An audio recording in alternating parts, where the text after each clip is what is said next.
Buying a vehicle is a pretty big decision. At Camelback Volkswagen, there is a difference. It's not the Volkswagen, it's not the price.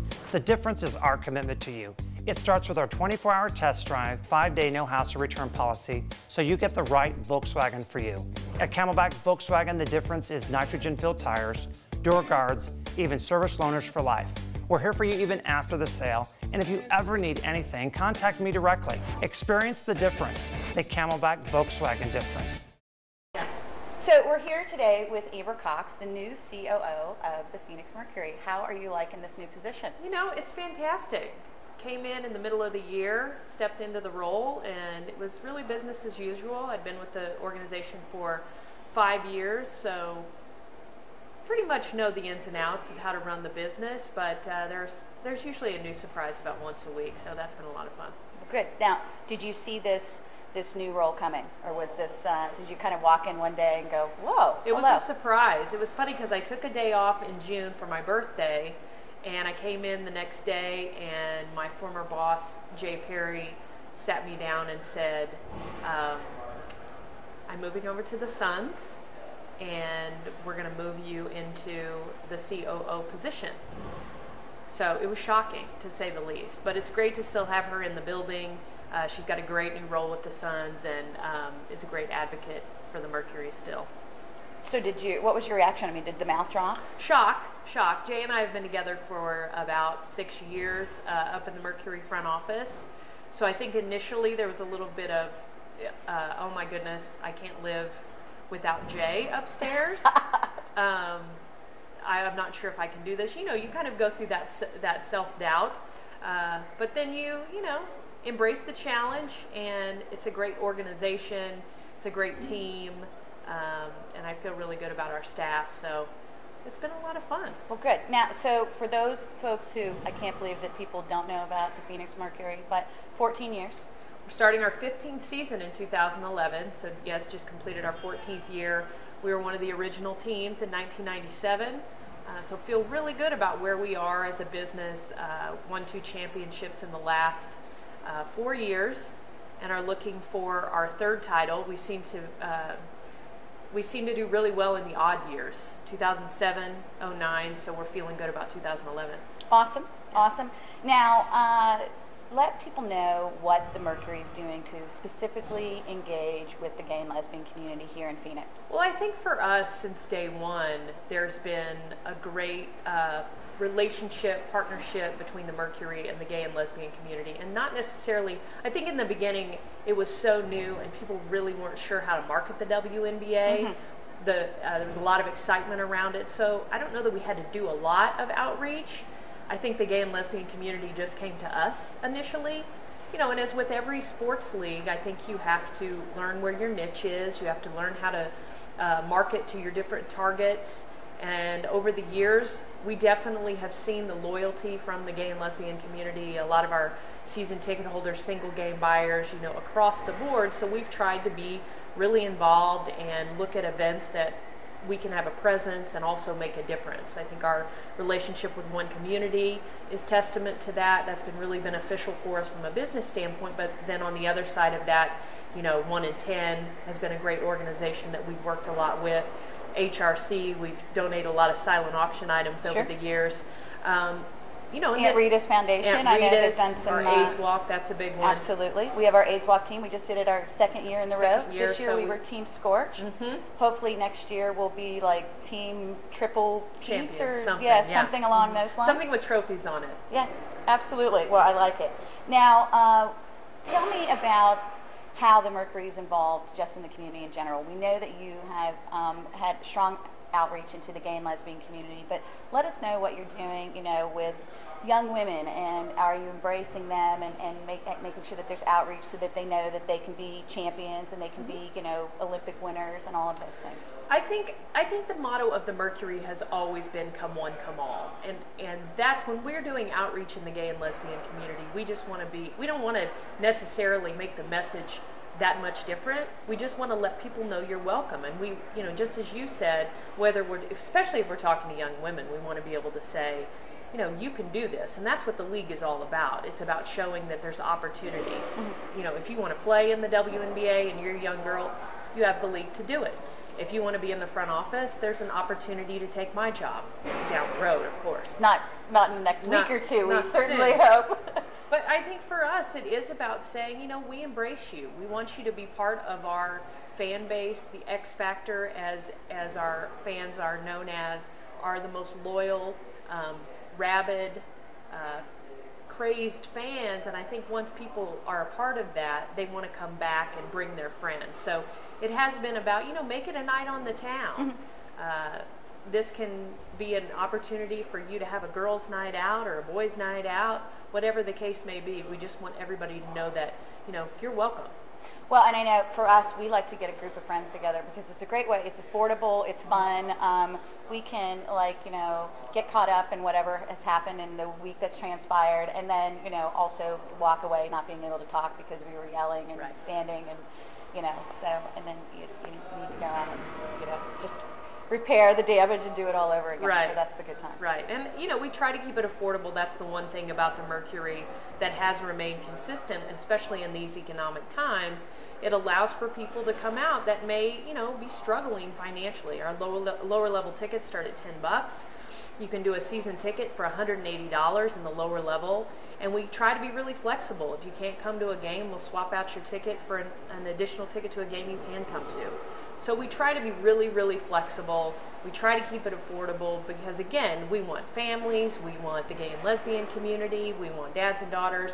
You know, we like to say it's really a reflection of society at a Mercury game. It's a big melting pot. Well, and Phoenix is a minority majority, so, you know, obviously, and I'm assuming that you're doing some really strong outreach into the Hispanic community as well, because, I mean, that's our largest minority base. So, and I know when I look throughout the stands is that it really is, it is a culturally diverse fan base that has the one thing in common, and that is Mighty Mercury. And we love that because it doesn't price anybody out, and, you know, again, everyone's welcome, and I think that's the most important thing as we grow our fan base, because it is going to take a little bit of everybody to keep us around, keep us growing, and it's important to, you know, have the gay and lesbian community telling their friends, you know, we need to get Mercury season tickets this year. It's important to have people in the Hispanic community telling their neighbors, you know, we want to go see Diana Taurasi because she has a presence, you know, with her background, her mother being from Argentina, speaking fluent Spanish. I think there's somebody, a player or somebody that you can relate to on the Mercury staff or on the team for everybody. Well, and that's what makes it such an enjoyable, I think, evening out or afternoon out. And I know 2 years ago when you were running for the championship, it was important to bring our nieces because I wanted them to know at, like, I think at that time they were 12 and 16, that they could be this. You can be whatever you want to be, and when you see these women out here on the court, you now know that you can be anything you want to be. There's 2 Olympic gold medalists that are out there playing in front of you, and they're tangible, and you can hear their feet hitting the ground, and you can hear them talking amongst themselves and whatever, and that it's such a tangible experience, I think, makes this a very unique experience. Absolutely. One of our players was in town last weekend, Kara Braxton. She's one of our new additions, and she has a 5-year-old son, and I thought it was really interesting. Bridget Pettis was talking to a group of fans about her and said, you know, she's a single mother and she's supporting her son playing basketball. And how cool is that, you know, to be able to have a mom play a sport that she loves and support her son, and her son come up and seeing her mother doing what she loves. And I just think that's really cool. And again, it's what the league is all about. It's about opportunity. And so many times we hear from our season ticket holders, you know, some of these women that didn't get a chance to play high school or college sports because Title IX wasn't around, they would say, you know, we're living vicariously through these WNBA players. And it really is so important, I think, for women in our community to get out and support this team in particular. Not to say that we are ever excluding the guys, because we're not, but, you know, I think men as a whole are trained and conditioned to be sports fans. And, you know, you have that loyalty with the sports team growing up, football, baseball, basketball, whatever the case may be, and you were brought along. And I think for women, it's important to rally around this women's team. So that's the big thing when we're out talking to a one community group, you know, if it's a group of lesbians that we're talking to, or we're out talking to a group of moms, that's the one message we try to get across is you need to get out and support these women, because it really is so important for social reasons to keep this league around. So you talked about Title IX, and Title IX is the past. What's the future? Where is this league at in 3 to 5 years? Where is the Mercury at in 3 to 5 years? And where do you think the acceptance of women's sports goes, in the future? I think you're starting to see it. I think the tide is turning. ESPN is doing a lot more to feature, especially women's basketball. They're seeing women's college basketball is becoming such a hot sport. If you go to a Final Four, it's packed, and that transitions right into the WNBA season. I think you're seeing stars like Diana Taurasi and the up-and-comers that are coming into the league with just exceptional talent. And that's probably the difference, and that's why the league, I think, is ready to take that next step, is because the talent is just out of this world. It really is. You can come and watch these people play, these women play, and you're just floored at how big they are, how strong they are, how fast they are. And that's usually the first response when you get somebody in for a first time, that I can't believe how big they are and how fast and how talented. So I think that is going to take the league to the next level and get more people out, because bottom line, you're selling basketball. So if the product is really good on the court, that's going to continue to bring in more people. And that, I think you can attribute that to the crossover that we've had from the Suns. A lot more Suns fans are starting to come out and watch the Mercury play. And that's a testament to the style of play and also how we play. But, I think as a whole, women's sports in general, again, I mentioned ESPN, they're launching ESPNW. Oh. And we're going to see where, that kind of goes. Right now it's kind of social media. So I think they want to try to get that off the ground. Everybody knows that the women are coming. If you look at tennis, if you look at golf, women are dominating in a lot of those places. So it must be exciting to come to work every day and know that, here you're at the helm, essentially, of a team that has won 2 titles, that is most definitely going to be in the hunt for, for the 3rd one this year. What can the community do to show more support for the Mercury? I mean, the Mercury is a hometown team. They're our team. We're the X factor. What can we as a community, both as a gay and lesbian community, but as a larger community, do to show our support for the Phoenix Mercury? How do we help spread the word about what an amazing group of individuals and talented group of individuals this is? I think first and foremost, it's, buy tickets. Buy your season tickets. Buy a partial season ticket. Do something to put your financial backing if you have the means to do it, because that is what's going to keep us thriving. That and sponsorships are really what keeps the league and our team and this, the Phoenix Mercury going. So that's number one. I think number 2 is just spreading the word. Talking to people about the great time that you have and telling people that they need to come out and try a game and bringing a new person to a game, just spreading the good word about the Mercury. Wonderful. So final thoughts, is there anything we didn't cover here in our inaugural interview here that we were kind enough to somehow talk you into?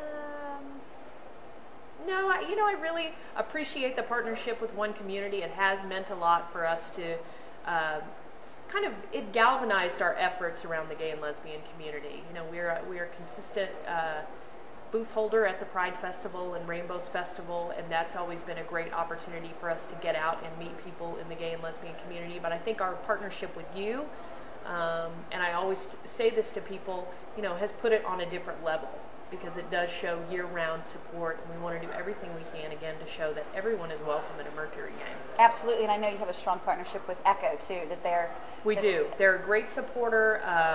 They're great fans. I don't think they miss a game, those boys over there at Echo. They love it. We have some great partnerships in town, and we really, again, rely on those partnerships. I think being a young organization, we do have to rely on people spreading the word about the Mercury and helping us, get the message out there. Well, you have our continued support. We will do everything we can to spread the word. Congratulations on being the COO of the Phoenix Mercury. Thank you. Awesome.